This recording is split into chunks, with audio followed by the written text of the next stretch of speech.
আসসালামু আলাইকুম, স্বাগত জানাচ্ছি চ্যানেল আই সংবাদে। আমি রুদিতা রেজা। শুরুতেই জানিয়ে দিচ্ছি ফ্রেশ আটা ময়দা সুজি সংবাদ শিরোনাম। নির্বাচনে অনিয়ম রোধে সর্বশক্তি প্রয়োগে ইসিকে পাশে চায় মাঠ প্রশাসন। অতীতের খারাপ নির্বাচনের দুর্নাম ঘুচাতে সিইসি প্রত্যয়। তারেক রহমান ফিরলে রাজনীতিতে ইতিবাচক পরিবর্তন আসবে মনে করেন বিশ্লেষকরা। বিএনপি ও ভোটের মাঠে গতি সঞ্চারের আশা। গুম নির্যাতনের মামলায় শেখ হাসিনা ও সাবেক বর্তমান সেনা কর্মকর্তা সহ 17 জনের বিচার শুরুর নির্দেশ। 21 জানুয়ারি থেকে সাক্ষ্য গ্রহণ। এবং বাসযোগ্য ধরিত্রী বিনির্মাণে নদী দখল দূষণ প্রতিরোধে কার্যকর পদক্ষেপের তাগিদ। পার্বত্য অঞ্চলের নদী গ্রন্থের মোড়ক উন্মোচন।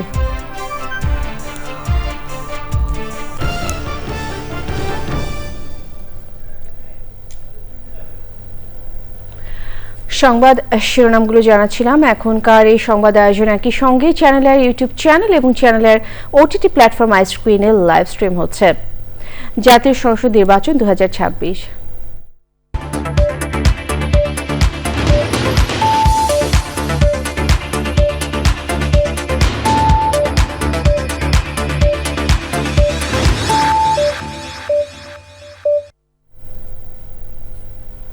ত্রয়োদশ সংসদ নির্বাচন ও গণভোটকে স্বচ্ছ ও গ্রহণযোগ্য করার পাশাপাশি যে কোনো ধরনের অনিয়ম বন্ধে সর্বশক্তি প্রয়োগে ইসিকে পাশে চায় মাঠ প্রশাসন। অনেক সময় অপরাধীদের গ্রেফতার করতে গেলে রাজনৈতিক দলগুলোর তদবির আসে বলে অভিযোগ এনে তারা বলেন, আইনের বাইরে কাউকে যেতে দেওয়া হবে না। সিইসি বলেছে, নির্বাচন নিয়ে অতীতের সব নেতিবাচক অভিযোগ এবার সংশোধনের সুযোগ এসেছে। তাফিমুল ইসলামের রিপোর্ট। ত্রয়োদশ জাতীয় সংসদ নির্বাচন ও গণভোটকে সামনে রেখে রিটার্নিং কর্মকর্তা ও মাঠ প্রশাসন নিয়ে নির্বাচন কমিশনের মতবিনিময় সভা। নির্বাচন ভবনে এ সভায় অংশ নিয়ে বিভাগীয় কমিশনার, জেলা প্রশাসক, পুলিশ সুপার, নির্বাচন কর্মকর্তা সহ মাঠ প্রশাসনের 226 জন কর্মকর্তা দায়িত্ব পালনের নানা চ্যালেঞ্জের কথা তুলে ধরেন। পাশাপাশি সুষ্ঠু ও নিরপেক্ষ নির্বাচন করতে বেশ কিছু পরামর্শ দেন তারা। অপরাধী গ্রেপ্তারে রাজনৈতিক তদবিরের সমালোচনা করেন মাঠ প্রশাসনের কর্মকর্তারা। অধীনস্থ কর্মকর্তাদের পদায়ন ও এসপিদের উপর আস্থা রাখারও পরামর্শ আসে। আমরা দলমত নিরপেক্ষভাবে কাউকে কোনো কিছু করার সুযোগ দিব না স্যার, এটা আমরা বদ্ধপরিকর। প্রচারণা শুরু হবে আনুষ্ঠানিকভাবে, তখন আচরণবিধি প্রতিপালন করাটা একটি চ্যালেঞ্জ বলে আমি মনে করছি স্যার।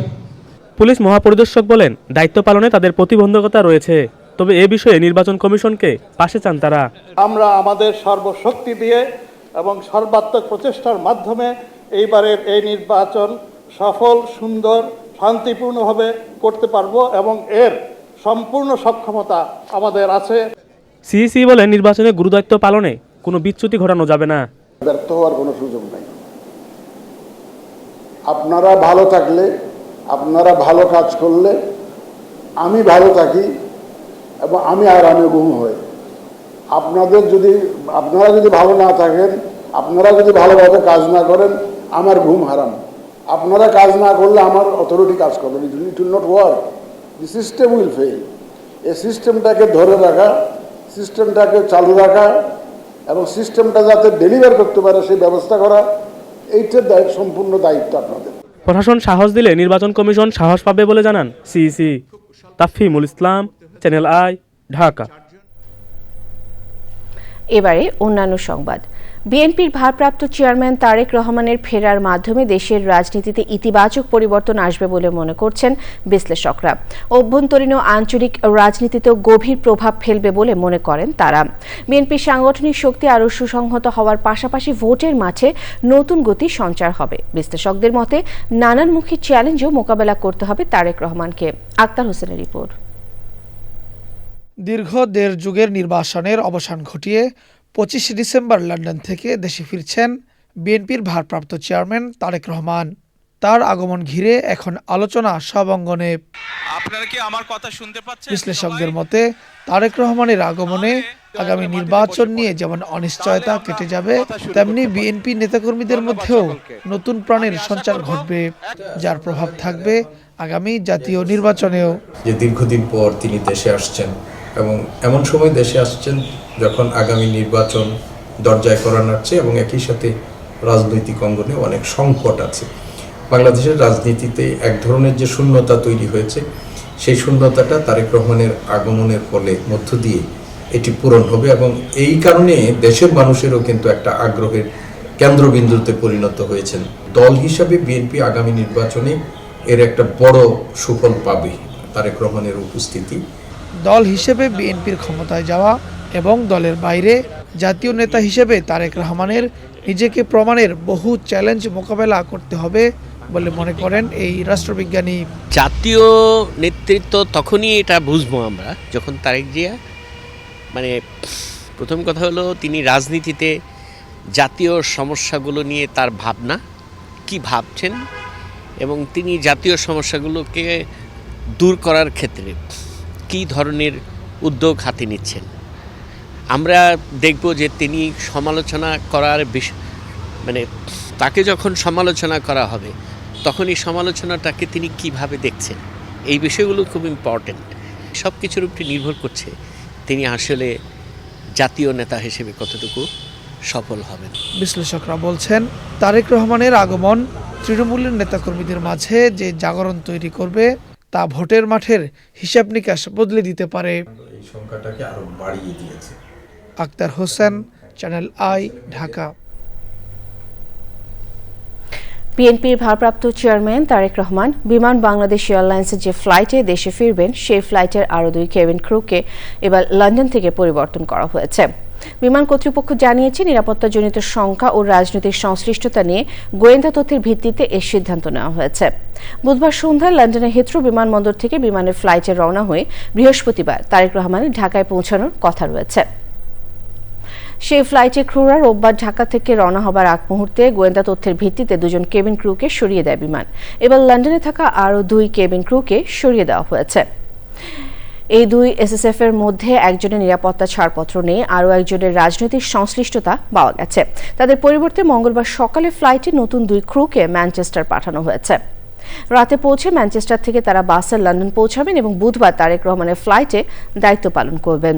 কর্তৃপক্ষ জানিয়েছে নিরাপত্তা ছাড়পত্র ছাড়া স্পর্শকাতর এই ফ্লাইটে ক্রুকে কেন লন্ডন পাঠানো হলো সেজন্য বিমানের সংশ্লিষ্টদের বিরুদ্ধে ব্যবস্থা নেওয়ার নির্দেশ দেওয়া হয়েছে।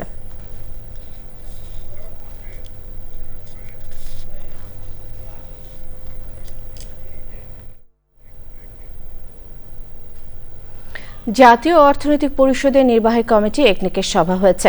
একনেকের চেয়ারপারসন প্রধান উপদেষ্টা প্রফেসর মোহাম্মদ ইউনূসের সভাপতিত্বে পরিকল্পনা কমিশন চত্বরে এনএসসি সম্মেলন কক্ষের সভায় 20টি প্রকল্পে অনুমোদন দেওয়া হয়েছে। অনুমোদিত 20টি প্রকল্পের মধ্যে কয়েকটি নতুন, বেশ কয়েকটি সংশোধিত এবং ব্যয় বৃদ্ধি ছাড়া মেয়াদ বৃদ্ধির 2টি প্রকল্প রয়েছে। সভায় উপদেষ্টা পরিষদের সদস্য এবং সংশ্লিষ্ট সচিবরা উপস্থিত ছিলেন।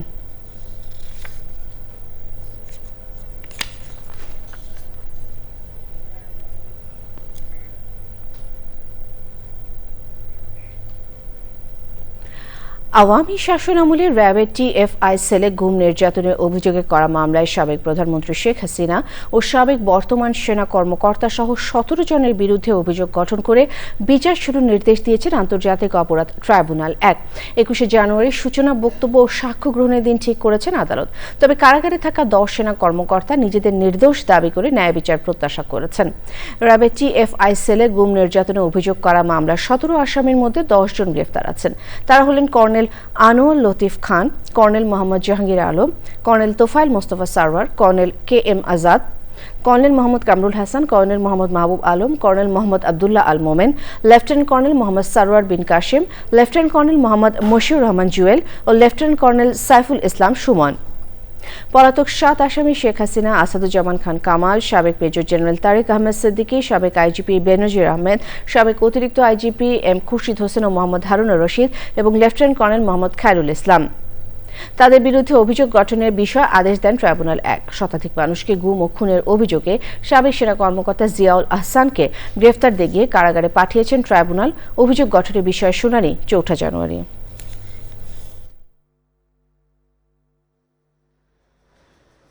2016 সাল থেকে 2024 সাল সময়কালে 14 জন ভিকটিমের জন্য 17 জন আসামির বিরুদ্ধে মোট 4টি অভিযোগ গঠন করা হয়েছে এবং এই 4টি অভিযোগ গঠন করার পর মাননীয় আদালত আসামিদেরকে প্রশ্ন করেছেন তারা গিলটি প্লি করেন কিনা নাকি নট গিলটি। তারা প্রত্যেকেই নিজেদেরকে নির্দোষ দাবি করে ন্যায় বিচার প্রার্থনা করেছেন এবং সেই প্রেক্ষিতে আগামী 21 জানুয়ারিতে ওপেনিং স্টেটমেন্ট এবং প্রথম সাক্ষ্য গ্রহণের মাধ্যমে এই মামলার বিচার কাজ শুরু হতে যাচ্ছে।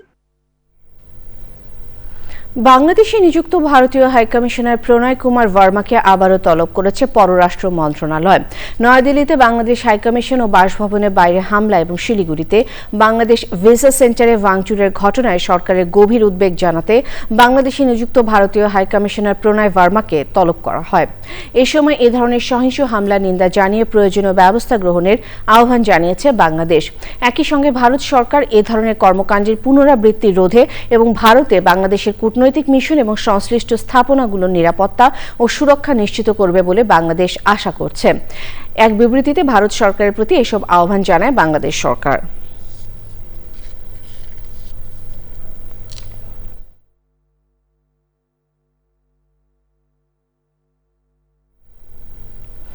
সারা দেশে জেঁকে বসেছে শীত। ঠাকুরগাঁও, লালমনিরহাট ও কুড়িগ্রামে বেশিরভাগ সময় সূর্যের দেখা মিলছে না। প্রতিনিধি পাঠানো তথ্য ভিডিওচিত্র রাজীব আহমেদের রিপোর্ট। ঠাকুরগাঁয়ে তীব্র শীতের পাশাপাশি আছে ঘন কুয়াশা। কুয়াশার কারণে যান চলাচল করছে হেডলাইট জ্বালিয়ে। অনেকে খড়কুটো জ্বালিয়ে শীত নিবারণ করছেন। ঠান্ডা হাওয়ায় গবাদি পশুর নাকাল অবস্থা। প্রায় সারাদিনই সূর্যের দেখা মিলছে না। হিমালয়ের পাদদেশ হওয়ায় প্রতি বছর এ জেলায় শীতের প্রকোপ অন্য জেলার চেয়ে বেশি। গত 24 ঘন্টায় সর্বোচ্চ 15 ডিগ্রি সেলসিয়াস এবং সর্বনিম্ন 12 ডিগ্রি সেলসিয়াস তাপমাত্রা রেকর্ড করা হয়েছে। লালমনিরহাটে হিমেল হাওয়া আর কনকনে ঠান্ডায় স্থবির হয়ে পড়েছে জনজীবন। চরম ভোগান্তিতে পড়েছেন খেটে খাওয়া নিম্ন আয়ের মানুষ। জেলায় মঙ্গলবার 11.3 ডিগ্রি সেলসিয়াস তাপমাত্রা রেকর্ড করা হয়েছে। আভ্যন্তরীণ ও দূরপাল্লার যানগুলো হেডলাইট জ্বালিয়ে ধীর গতিতে চলাচল করছে। 2 সপ্তাহ ধরে কুড়িগ্রামের তাপমাত্রা 10 ডিগ্রি থেকে 13 ডিগ্রি সেলসিয়াসে ওঠানামা করছে। মঙ্গলবার জেলায় সর্বনিম্ন তাপমাত্রা 12 ডিগ্রি সেলসিয়াস রেকর্ড করা হয়েছে। বাতাসের আর্দ্রতা শতকরা 97%। উত্তরের হিমেল হাওয়া এ জেলার উপর দিয়ে যাওয়ায় তীব্র ঠান্ডা অনুভূত হচ্ছে। শীতে সবচেয়ে বেশি কষ্ট পাচ্ছে শিশু ও বৃদ্ধরা। হাসপাতালগুলোতে শীতজনিত রোগীর সংখ্যা দিন দিন বেড়েই চলেছে। Rajib Ahmed, channel I. নদী রক্ষায় আইনের কঠোর প্রয়োগের পাশাপাশি সমন্বিত উদ্যোগে জোর দিয়েছেন প্রকৃতি বন্ধু বীর মুক্তিযোদ্ধা মুকিত মজুমদার বাবু। Channel I A Bangladesh river ফাউন্ডেশনের চেয়ারম্যান মোহাম্মদ মনির হোসেনের পার্বত্য অঞ্চলের নদী গ্রন্থের মোড়ক উন্মোচন ও প্রকাশনা উৎসবে যোগ দিয়ে ভবিষ্যৎ প্রজন্মের জন্য বাসযোগ্য ধরিত্রী বিনির্মাণে, নদী দখল ও দূষণ প্রতিরোধে কার্যকর পদক্ষেপে গুরুত্ব আরোপ করেন বিশিষ্টজনেরা। আফরোজা হাসির রিপোর্ট।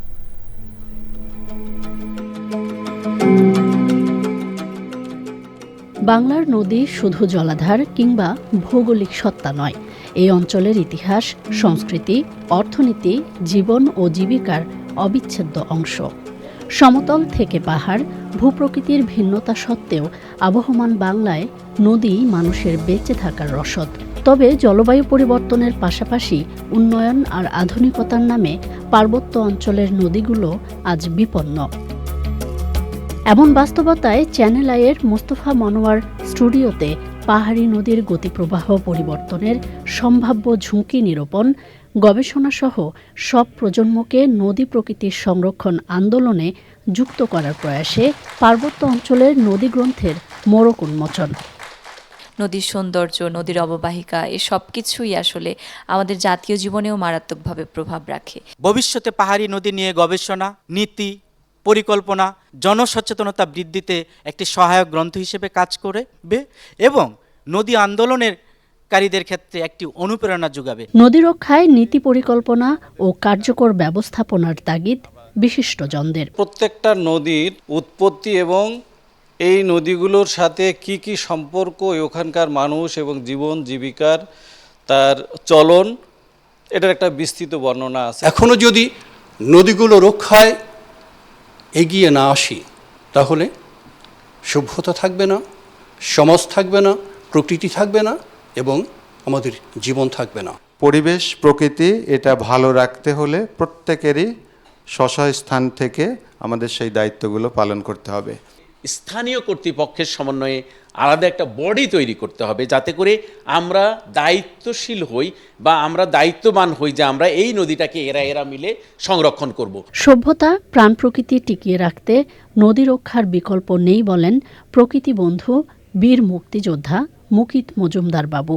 পাহাড় এবং ছড়া এবং নদী একটার সাথে একটা অঙ্গাঙ্গিভাবে জড়িত। আমাদের এই চারপাশের নদীগুলো, বিশেষ করে ঢাকা শহরের চারপাশে যে নদীগুলো আছে সেগুলো খুবই বেশি আমরা বলবো কলুষিত হয়ে গেছে। কলকারখানার যে বর্জ্য ছেড়ে দিচ্ছি আমরা, কেমিক্যালের বর্জ্য বলি, অন্য বর্জ্য বলি, সবচেয়ে বেশি ক্ষতি করছে আমাদের এই নদীগুলোকে। যতই বলি সচেতনতার কথা, পাশাপাশি যদি আইনের প্রয়োগ না থাকে তাহলে কিন্তু কখনোই আমরা এই জিনিসগুলো থেকে মানুষকে বিরত করতে পারবো না। এর জন্য কিন্তু সরকারের ভূমিকাটা খুব বেশি প্রয়োজন, পাশাপাশি আমাদের ভূমিকা। তো দুটোর সমন্বয় যখনই হবে তখনই কিন্তু আমরা একটা ভালো ফল পেতে পারি। এর থেকে হাতে হাত মিলিয়ে যার যতটুকু ক্ষমতা আছে তার সাথে মমতা মিশিয়ে যখনই আমরা এগিয়ে আসবো তখনই কিন্তু এই দেশটা ভালো থাকবে। টেকসই ভবিষ্যৎ বিনির্মাণে পরিবেশ বান্ধব উদ্যোগে বিপন্ন নদী প্রবাহ ও বাস্তুতন্ত্র পুনরুদ্ধারে গুরুত্বারোপ বিশেষজ্ঞদের। আফরোজা হাসি, চ্যানেল আই, ঢাকা। সময় হলো বিরতি নেবার।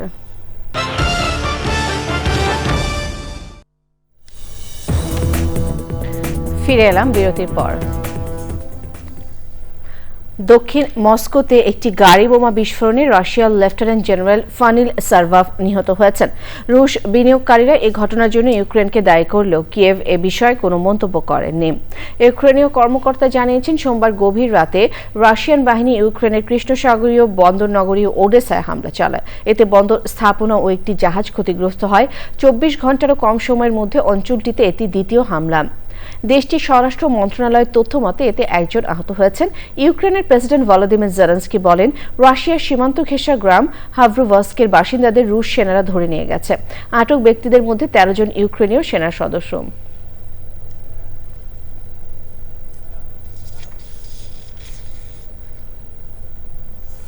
ত্রয়োদশ জাতীয় সংসদ নির্বাচনের প্রার্থিতা নিয়ে বিএনপির সঙ্গে জমিয়তে উলামায়ে ইসলাম বাংলাদেশের 4টি আসনে সমঝোতা হয়েছে।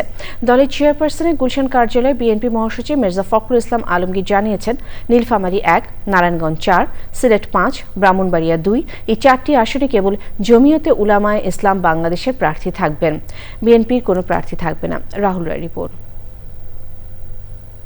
ত্রয়োদশ জাতীয় সংসদ নির্বাচনকে সামনে রেখে 2 দফায় 272টি আসনের প্রার্থী ঘোষণা করেছিল বিএনপি। যুগপৎ আন্দোলনে বিএনপির সঙ্গে থাকা ও সমমনা রাজনৈতিক দলগুলোকে কয়টি আসনে ছাড় দেবে বিএনপি, এ নিয়ে আলোচনা চলছে। সকালে দলের চেয়ারপারসনের গুলশান কার্যালয়ে জমিয়তে উলামায়ে ইসলাম বাংলাদেশের নেতাদের সঙ্গে নিয়ে বিএনপি নেতারা বাকি 28টি আসনের 4টিতে সমঝোতার কথা জানালেন। নীলফামারী 1 ডোমার ডিমলা, এখানে নির্বাচন করবেন মৌলানা মোহাম্মদ মঞ্জুরুল ইসলাম আফেন্দি। নারায়ণগঞ্জ 4 ফতুল্লাহ, মুফতি মুনির হোসেন কাসেমি। সিলেট 5 জকিগঞ্জ কানাইঘাট, মৌলানা মোহাম্মদ উবাইদুল্লাহ ফারুক।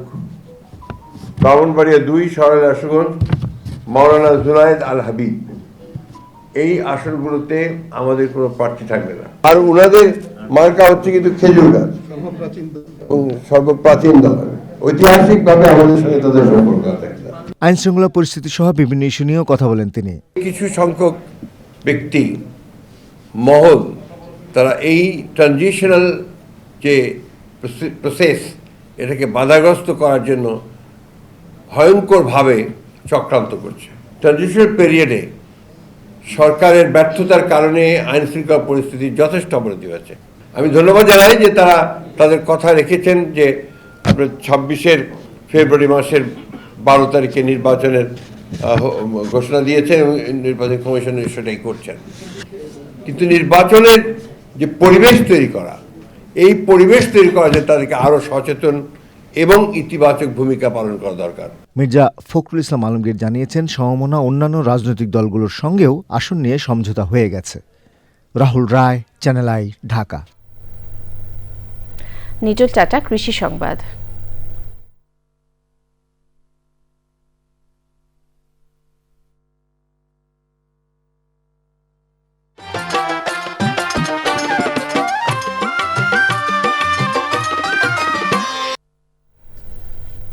ভোজ্য তেল হিসেবে একসময় দেশের বাজার দখল করে নেয় সয়াবিন, তবে মানুষ এখন নতুন করে সরিষার তেলের প্রতি ঝুঁকছেন।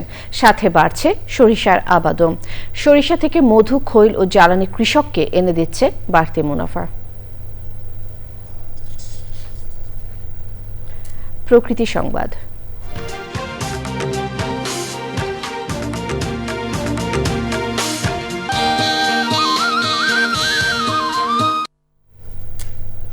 অপরিকল্পিত নগরায়ন ও আবাদি জমে কমে যাওয়ায় ময়মনসিংহে কমছে সোনালী আঁশের চাষ। তবে পাট দিয়ে পরিবেশ বান্ধব পণ্য তৈরিতে সাফল্য নিয়ে আসছেন উদ্যোক্তারা। উৎপাদন কমলেও পাট শিল্পকে ঘিরে এই জেলায় গড়ে উঠেছে চেইন বিজনেস, যা দেশের অর্থনীতি ও রপ্তানি খাতে নিয়ে এসেছে সাফল্য।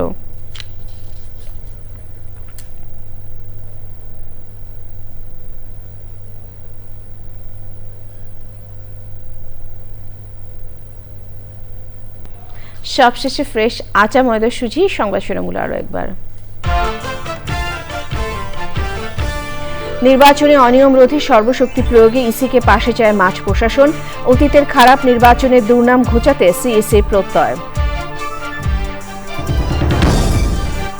তারেক রহমান ফিরলে রাজনীতিতে ইতিবাচক পরিবর্তন আসবে মনে করেন বিশ্লেষকরা। বিএনপি ও ভোটের মাঠে গতি সঞ্চারের আশা। গুম নির্যাতনের মামলায় শেখ হাসিনা ও সাবেক বর্তমান সেনা কর্মকর্তা সহ 17 জনের বিচার শুরুর নির্দেশ। 21শে জানুয়ারি থেকে সাক্ষ্য গ্রহণ। এবং বাসযোগ্য ধরিত্রী বিনির্মাণে নদী দখল দূষণ প্রতিরোধে কার্যকর পদক্ষেপের তাগিদ। পার্বত্য অঞ্চলের নদী গ্রন্থের মোড়ক উন্মোচন।